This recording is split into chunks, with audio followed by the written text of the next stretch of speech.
Todo o resto permaneceu quieto, calado, e até mesmo o bando de pássaros que costumava passar por cima da casa àquela hora, barulhento e fugindo da noite, deveria ter se desviado do caminho, como as formigas fizeram com o riozinho de sangue.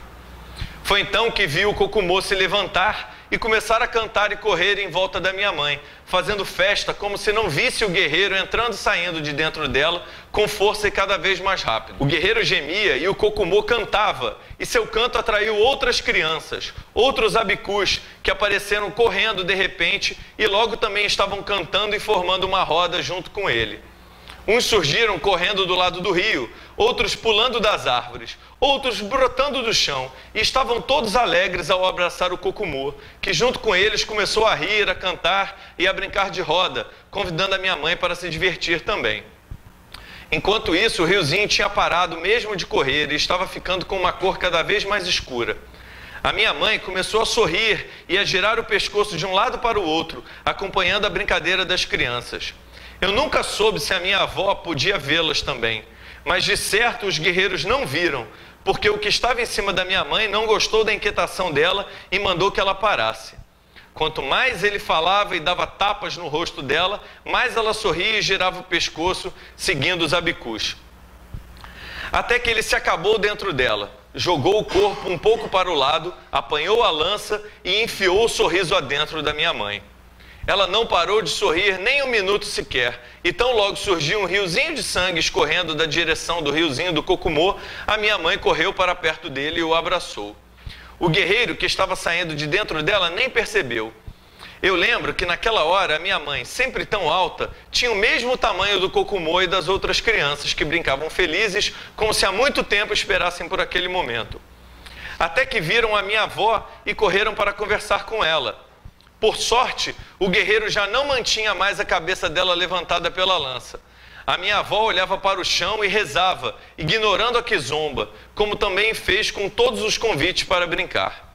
Finalmente, as crianças se cansaram e foram embora, sumindo tão de repente como tinham aparecido, levando o Kokumo e a minha mãe, sem que ao menos tivesse se despedido de mim, da Taiô e da minha avó. O riozinho da minha mãe primeiro correu lado a lado com o do Kokumo, depois se juntou a ele e espichou um pouco mais. As formigas foram obrigadas a dar uma volta maior, subindo pelo tronco do Iroko. Quando não conseguiu mais acompanhar o trajeto delas, foi que percebi que já era noite e ainda tinha a mão presa da Taiô. Nós duas muito quietas, não sabendo que providências tomar. Só então minha avó se levantou e acendeu uma fogueira, para depois puxar o corpo do Kokumo e colocá-lo dentro dos braços do corpo da minha mãe. Fez aquilo como se estivesse arrumando a casa e escolhendo a melhor posição para o enfeite, mudando tudo de lugar enquanto não achava uma boa ordem para aqueles 2 pares de braços e pernas. Quando se deu por satisfeita, ela se sentou perto deles, pegou a cabeça da minha mãe, colocou-a sobre o próprio colo e começou a cantar com o mesmo alinhamento com que cantava enquanto tecia seus tapetes. Passou o resto da noite embalando a filha e o neto mortos. E a luz do dia a encontrou buscando água no rio para molhar e esfregar os 2 corpos. Depois cavou o chão no lugar onde dormiam. Enrolou cada corpo em uma esteira e os colocou dentro do buraco. Uma única cova rasa para os 2, que mal dava para abrigá-los, e a terra que jogou por cima enquanto cantava, para que em seguida se ajoelhar ao lado e rezar por horas e horas. No meio da tarde, reacendeu o fogo no quintal e fez comida, que dividiu em 5 partes iguais, uma para mim, uma para Taiô, uma para ela e 2 para colocar ao lado da cova. Só então desenrolou sua esteira e dormiu, sem ter dito uma única palavra para mim e para Taiô, sem ter chorado uma só lágrima a mais desde a partida dos guerreiros. Eu e a Taiô já estávamos com medo de que ela tivesse morrido também, quando afinal se levantou na manhã seguinte e começou a recolher roupas, panos, um pouco de comida e as estátuas de Xangô, Nanã e dos Ibeijis, colocando tudo em uma trouxa.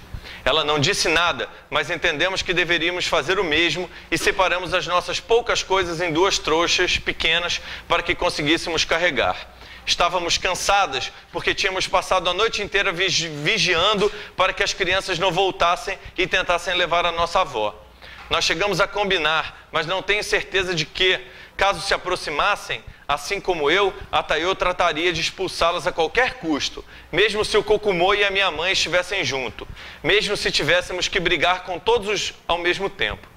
Só afrouxamos a vigília quando finalmente amanheceu e acreditamos que não mais apareceriam, porque seria mais fácil para eles levarem a minha avó enquanto ela dormia, enquanto mantinha os olhos fechados e não via o quanto eu e a Tayô precisávamos dela.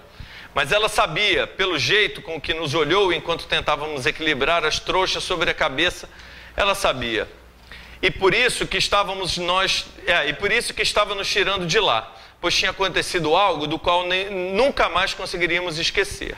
Até aquela hora, desde a hora do destino, nenhuma de nós três tinha falado nada. E foi assim que, em silêncio, pegamos a estrada sem que eu e Tayô soubéssemos para onde.